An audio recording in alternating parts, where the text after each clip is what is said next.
Hi everyone, Sanjna here. Welcome back to my channel. Hope you guys are all doing really well. Now, as you can tell by the title of today's video, I'll be talking through some of the Big Four exit opportunities and when the right time is to leave the Big Four, be it either Kpmg, EY, Deloitte, or PwC. So I know in a lot of my videos, my previous videos, I've spoken a lot about, how to get into the Big Four, what to expect in terms of the application process. And if you are a student and looking to apply for the graduate program, then I've obviously got a lot of videos around that, which I will leave in the description box below in case you haven't checked that out. But I thought it would be helpful to sort of discuss what the exit opportunities are after having worked at, the Big Four for some time, what you can really expect to see, when you leave the Big Four, when you enter the industry, or whether you decide to laterally move to a different firm doing the same sort of role. So I thought it would be interesting to talk a little bit about that. But before we begin, if you haven't already, then please do subscribe to my channel down below,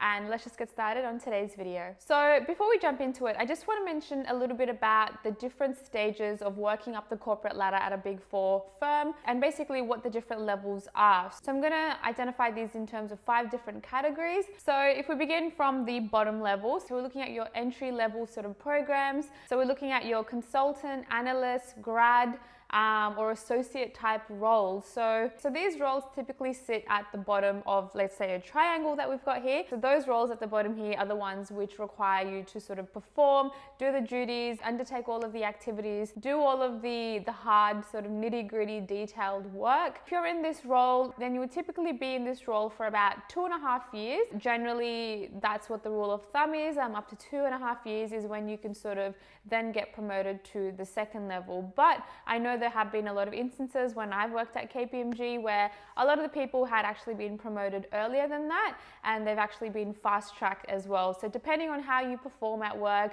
how hard-working you are, how much you're involved, and how diligent you are as a worker, then you obviously have that opportunity to get promoted as well. And you can obviously do that within a matter of a 1.5 years of entering the entry-level position. But if you're not one of those people who are willing to put in the hard yards and do the overtime, get noticed, get recognized, then it's typically 2.5 years. So above the entry level jobs, we've got our senior consultant or senior associate roles. So if you're in this role, you've got oversight over your juniors because you're reviewing and you're challenging the work that they complete. So you're reviewing their work, but then you are accountable to provide updates to your managers as well. And you're reporting directly to the managers and all of the above senior levels of management. And you are also responsible to lead the reviews as well. So this is a bit of a sweet spot. This is where a lot of the people typically stay for about 1.5 to 2.5 years. Usually, just based off of my experience at Kpmg, usually the managers sort of take a bit of a backseat and they're doing other sort of strategic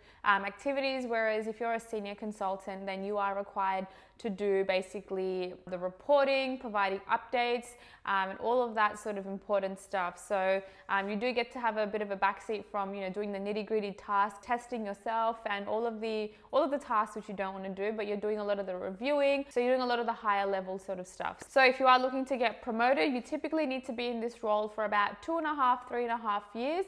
But there have been cases where I have seen senior consultants be promoted to manager positions within 1.5 years or 2 years as well.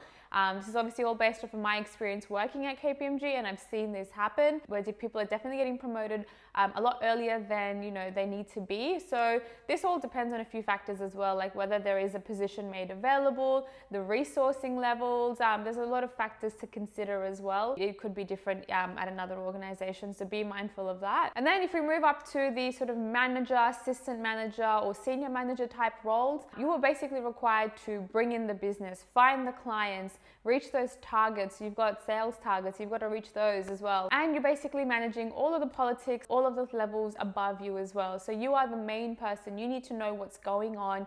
You need to be able to manage the senior con under you and the consultant under you as well. And you need to have a very high level sort of understanding as to what is going on. Now, to get promoted from a manager to a director position, position, you typically need to be in this role for at least 3 years, I would say, before being promoted up to director. But obviously, depending on how hard you work, how committed you are to your work, you are able to get fast tracked as well. So it all really depends. These are just like general ballpark figures that I've seen, and how quickly I've seen people being promoted. Now, the level above that is the director level. This is one level below the partner level. Now, to be promoted to a partner, you definitely need to have at least 5 years experience within this role, I believe, to be able to understand the organization, how everything works inside out. You are basically also bringing in the business, finding those leads, finding those clients, and you were heavily involved in, directly reporting to the partner as well, as to how the engagements are all running in terms of budgeting, strategic sort of objectives, making sure they're all met as well. And then obviously partners, to be a partner, you definitely need to be at the firm for at least minimum 10 years for sure. Like 10 to 12 years is, I think, the absolute minimum. And then, it's every sort of student or every uni student's dream to become a partner. You see it on Suits and all of these TV shows as well, that, being a partner is when you're the big guy. But yeah, that's a little bit about the structure and how, the promotion side of things work as well, and how many years it does take for you to work up that corporate ladder and what's required within that role. Now, I'm going to talk a little bit about the exit timelines and what you need to sort of prepare for when you are sort of exiting within those certain levels that we just mentioned. So if you do decide to leave at a grad or consultant, associate level, then you need to obviously provide, because you haven't been in that position for too long, you need to obviously provide, your next potential employer as to what is the reason you're leaving. Did you get fired?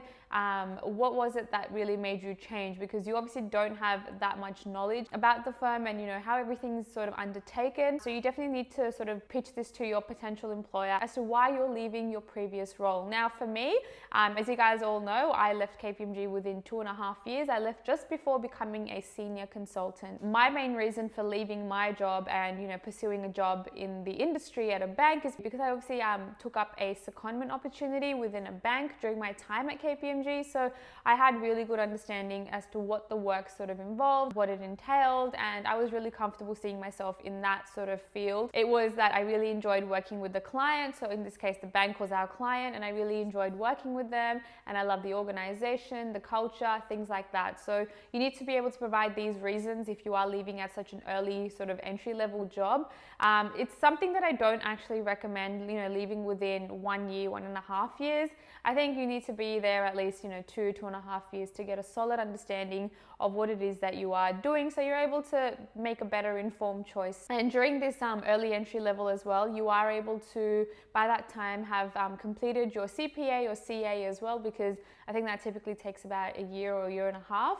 So during this time, people also decide to leave as well if they feel that they've gotten what they've needed to. But I know that if you do a CA or CPA, you do need to stay at the firm for at least a year. So if you have started your CA, straight after entering that position, and your timelines are all sort of being met, then obviously you can leave. Now, if you do leave at a consultant level, then you can expect to see yourself, getting roles like analyst or senior analyst type roles. This is something that I want to mention. Having worked at a Big Four, whenever you do decide to leave, you are able to sort of jump a few levels. You are able to leverage your experience and potentially get a job which is 1 or 2 levels above. So previously, as you guys all know, I worked at Kpmg and I was a consultant at that level, and I left and I was actually able to secure a manager position at a bank.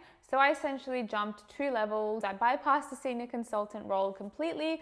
But then again, it just depends on how the organization is run. My specific team did not actually have a analyst or senior analyst position there. So the basic level started from manager positions. That's just how it worked for me. Now, if you are a senior consultant or senior associate, this position is where a lot of people decide to leave. After having made it to senior consultant, you've basically got that approval that you are good enough to stay within that role. You've obviously been promoted to a senior consultant and you are good. You know exactly what to do. But yeah, generally you see a lot of people leaving this time because obviously they've completed their CPAs or CAs and they make a decision whether they want to stay and work up the corporate ladder for these big four firms, or whether they've had enough and they want to move to the industry and try something different. And if you do decide to leave as a senior consultant, then you can pretty much secure a manager level or even a senior manager level job as well. There's definitely a person that I do know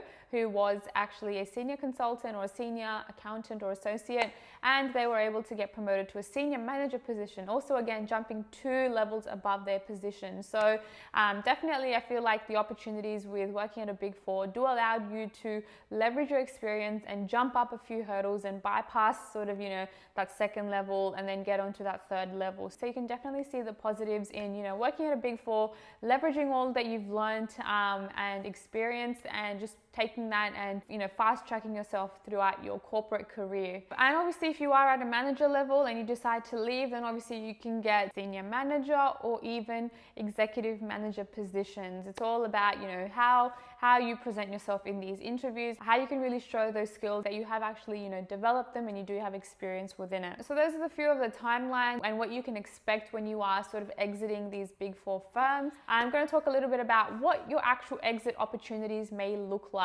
what types of roles can you get if you are leaving a firm. Now, I'm going to give you guys my example to begin with. So as you guys all know, I was in internal audit at Kpmg, and I left Kpmg to pursue a risk manager position at a bank, and my title there, or my work, involves risk assurance type activities, control testing, reporting, walkthroughs, all of that good stuff. It's basically what I did at Kpmg as well. The work is very similar, except I would say that it's a lot more detailed as to what I do. If you are interested in knowing, you know, exactly what I do as a risk manager, then I do have a few videos on this, which I will link down below in the description box, so be sure to check that out. So yeah, if you are within the risk field, then you can obviously get into, you know, project-based work, strategy work. You can even get into accounting as well. Like, even you've done your CA, you can get into accounting. And I know there's a lot of organizations, a lot of businesses out there which do have an in-house risk function which you can work for. Like, if you're someone that, you know, really enjoys fashion, makeup, beauty, whatever it is, then you can work for example, Chanel, Armani, within their risk sort of function or their internal audit function. Those two words can be used interchangeably. So you can work for those two functions and still get the best of both worlds. It really just depends what you want to do. If you are leaving a big four firm to go into maybe another big four firm, then you do need to sort of understand that when you do get interviewed or you get asked, you know, why are you leaving the big four firm and moving to another big four firm, you need to sort of come up with an answer that's not sort of, because they obviously know that, you know, you possibly didn't get promoted or you got fired or whatever it is. You need to sort of obviously mention that besides the work itself, the company culture is the reason why you're leaving. So yeah, you do need to be mindful of the responses that you give if you are going to maybe a rival firm. Another exit opportunity is to possibly go and work for one of your clients that you previously had at, you know, obviously working at the big four. Like myself, I worked at the bank, which was our client. I did a secondment there. And that's, again, another good thing that I think is really, really positive about working at a big four. You get insight into a lot of different sort of fields of work, experience, industries.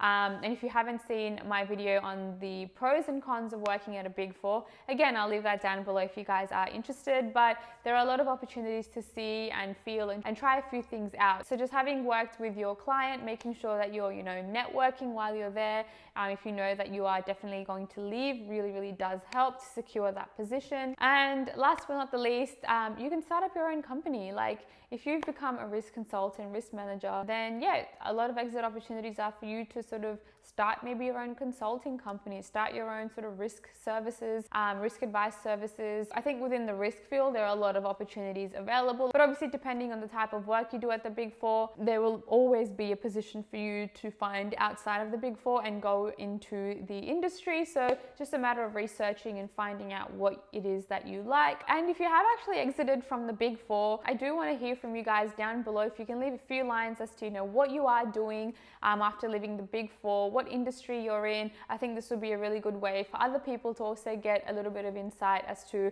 you know, the different types of roles that are out there, the different jobs. So not only specific to risk, anything at all, if you can just share it down below, I would highly appreciate that. I think that's everything that I wanted to go through today. I really hope you guys enjoyed this video. If you did and you found it helpful and informative, then definitely give this video a thumbs up, and I will catch you guys in my next video. Thanks guys.